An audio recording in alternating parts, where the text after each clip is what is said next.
Shalom Alaikum, berjumpa lagi dengan saya pada pertemuan hari ini tanggal 3 April 2025.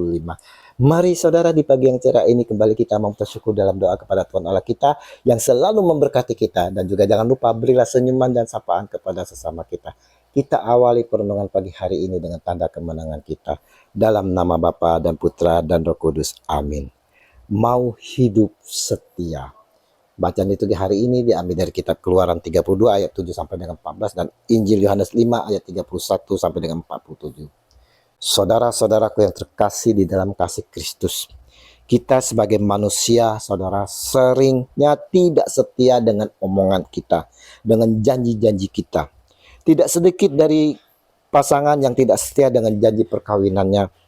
Pejabat atau mereka yang memiliki kedudukan pun tak luput ketidaksetiaan pada janjinya.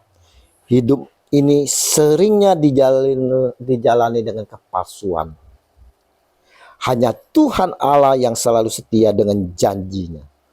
Pemazmur melantunkan, Tuhan setia dalam segala perkataannya dan penuh kasih setia dalam segala perbuatannya. Mazmur 145 ayat 13.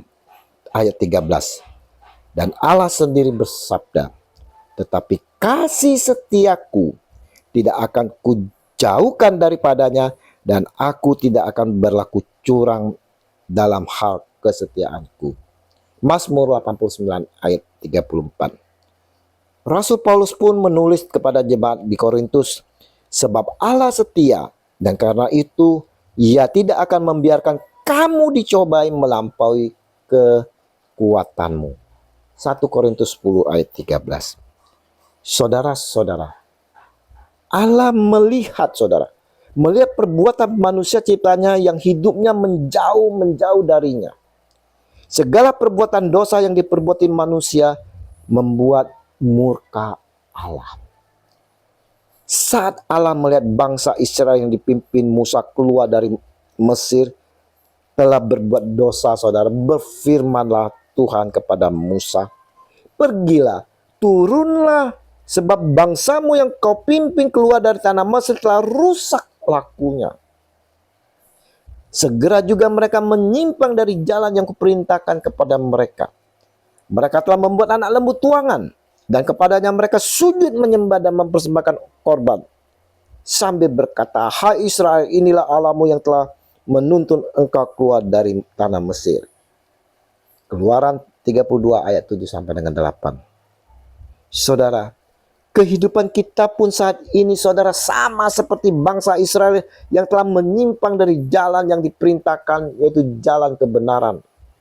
Hidup kita tidak lagi berfokus bersandar kepada Allah kita. Kita mencari Tuhan-Tuhan, tanda petik, Tuhan-Tuhan lain dalam meminta pertolongan di dalam kehidupan kita. Kita lupa Tuhan Allah lah yang telah menuntun kita selama ini. Tuhan Allah lah yang telah memberkati kita. Tapi kita masih mencari kekuatan lain, sehingga membuat Allah kita menjadi pencemburu. Kita mencari kekuatan duniawi ke orang pintar, saudara, ke tempat-tempat keramat, kuburan, gunung kawi, dan sebagainya. Sebegitu tegar tengkungnya umat Israel melawan Tuhan, sehingga Tuhan murka kepada mereka. Begitulah saudara dengan diri kita saat ini. Tuhan murka melihat kelakuan kita setiap kita berbuat dosa.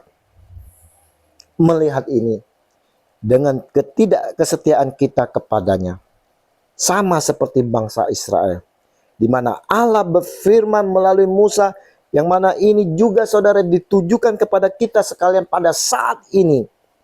Saat ini saudara, yang tidak setia kepada janji baptisan kita. Firman Tuhan kepada Musa, telah kulihat bangsa ini dan sesungguhnya mereka adalah suatu bangsa yang tegar tengkuk. Oleh sebab itu biarkanlah aku supaya murkaku bangkit terhadap mereka dan aku akan membinasakan mereka. Tetapi engkau akan kubuat menjadi bangsa yang besar. Keluaran 3 ayat 32 ayat 9 sampai dengan 10. Lihat saudara, Musa yang begitu mengasihi umat Allah yang telah dipercayakan kepadanya. Lalu Musa mencoba melunakkan hati Tuhan. Tuhan Allahnya, saudara. Allah kita. Dengan berkata, mengapakah Tuhan murkamu bangkit terhadap umatmu yang telah kau bawa keluar dari tanah Mesir dengan kekuatan yang besar dan dengan tangan yang kuat? Keluaran 32 ayat 11. Permohonan Musa, doa-doa Musa ini, saudara, didengar oleh Tuhan Allah. Juga Musa mengingatkan akan janji-janji Allah kepada Abraham. Maka menyesalah Tuhan karena malapetaka yang dirancangkannya atas umatnya. Keluaran 32 ayat 14. Kita lihat kuasa doa yang disampaikan Musa yang penuh kerendahan hati ini, saudara. Allah menyesali atas murkanya. Dia yang maha rahim, saudara, setia akan janjinya kepada Abraham. Allah pun membatalkan murkanya. Saudaraku, Regi hari ini, saudara, melalui bacaan pertama dari kitab Keluaran ini, saudara, mau menyampaikan kepada kita sekalian bahwa yang pertama, saudara, Allah mengetahui segala sesuatu. Ayat 7 dari Keluaran 32. Allah mengetahui segala sesuatu apa yang kita lakukan. Tidak ada yang luput dari pandangan mata Tuhan, saudara. Ingat itu, saudara. Tidak ada yang berada di luar jangkauan pengetahuannya. Kenyataannya, kita tahu bahwa Tuhan tahu apa yang akan dilakukan Israel. Jadi anak lembu emas bukanlah sesuatu yang mengejutkan baginya. Maka kita diingatkan di sini bahwa kita pun tidak luput dari pandangan Allah. Dan Allah tahu apa yang kita perbuat. Ingat itu, saudara. Dan yang kedua, saudara, Allah adalah Allah yang cemburu, saudara. Keluaran 32 ayat 8 sampai dengan 10. Ingatlah perintah kedua di Keluaran 20 ayat 4 sampai dengan 6. Allah menjelaskan dengan sangat jelas bahwa ia tidak akan menoleransi kesetiaan yang terbagi, saudara. Ia menginginkan semua pengabdian mereka. Ia tidak akan membaginya dengan siapapun. Dan yang ketiga, saudara, Allah berdaulat, saudara. Ayat 11 sampai dengan 14. Dan keempat, Tuhan menjawab doa. Ayat 11 sampai dengan 14. Lihat doa Musa. Dari sini dapat kita tarik pelajaran bahwa dalam doa, memohon sesuatu pengharapan haruslah dilandasi adanya hubungan yang intim. Yang intim, yang erat dengan Allah, saudara. Seperti Musa, saudara. Musa memiliki hubungan yang mendalam. Dan Musa selalu mendengarkan suara Allah. Inilah kriteria agar permohonan kita dikabulkan. Yaitu memiliki hubungan intim yang mendalam dengan Allah. Mau selalu mendengarkan suara Allah. Dan mau melakukan apa yang dikatakannya. Dalam masa Prapaskah, masa puasa dan pantang ini, saudara, dan sebentar lagi kita akan menghadapi Jumat Agung. Kita semua diajak merefleksi akan diri kita. Apakah kita telah melakukan sesuatu yang menurut kita akan luput dari perhatian Tuhan? Apakah kita perlahan tapi pasti menjauh dari Tuhan? Menjauh dari keintiman yang pernah kita miliki dengannya. Kalau kita tidak lagi memiliki keintiman dengan Allah, saudara, kita dapat kembali bersekutu pagi ini untuk kembali menjalin hubungan intim dengan Allah. Kita mau kembali mengulangi janji baptisan kita dengan mau setia kepada Dia, Tuhan Allah yang memberi kehidupan. Kita mau juga kembali setia kepada pasangan kita, kepada pekerjaan kita, jabatan kita, dengan sumpah yang telah kita berikan, saudara, di dalam profesi kita.